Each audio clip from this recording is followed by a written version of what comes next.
पश्चिम बंगाल में सत्ता क्या बदली, टीएमसी के दिन बदल गए। 15 साल के अच्छे दिन अचानक खत्म हो गए।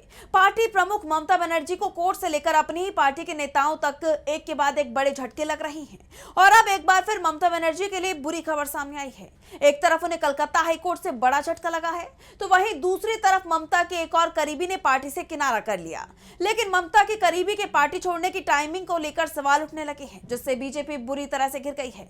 तो क्या कुछ चल रहा है बंगाल की सियासत में, आइए देखते हैं इस रिपोर्ट में। पश्चिम बंगाल में बीजेपी के सत्ता में आने के बाद टीएमसी की मुश्किलें बढ़ती हुई दिखाई दे रही हैं। वहीं अब पार्टी प्रमुख ममता बनर्जी को कलकत्ता हाईकोर्ट से झटका लगा है। 21 जुलाई को होने वाली टीएमसी की शहीद दिवस रैली करने की जगह को लेकर हाईकोर्ट ने अपना फैसला सुना दिया है। कोर्ट ने धर्मतला कोलकाता विक्टोरिया हाउस के सामने कालीघाट में ममता बनर्जी के तृणमूल कांग्रेस पार्टी को कार्यक्रम करने की इजाजत देने से इनकार कर दिया।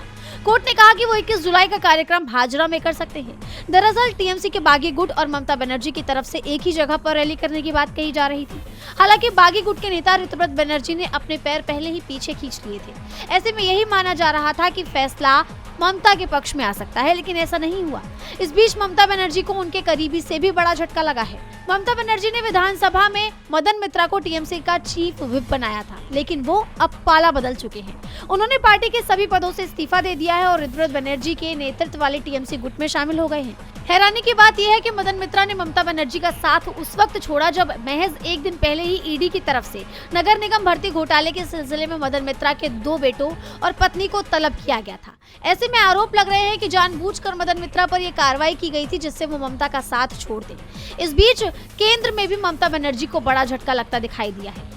सांसदों के बागी गुट की अगुवाई करने वाली काकोली घोष दस्तीदार ने दावा किया है कि उन्हें लोकसभा अध्यक्ष ओम बिरला ने आश्वासन दिया है कि बागी सांसदों को लोकसभा में बैठने के लिए नई सीटें मिलेंगी। साथ ही इन सांसदों को अलग दफ्तर भी मिल सकता है। हालांकि उनके दावों में कितना दम है ये तो संसद का मॉनसून सत्र शुरू होने के बाद ही साफ होगा।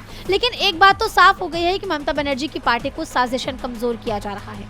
लेकिन तमाम मुश्किलों से घिरी होने के बाद भी ममता बनर्जी के सख्त तेवर अब भी बरकरार हैं, जो बागी गुट और बीजेपी दोनों के लिए चुनौती बने हुए हैं। डीवी लाइव की रिपोर्ट।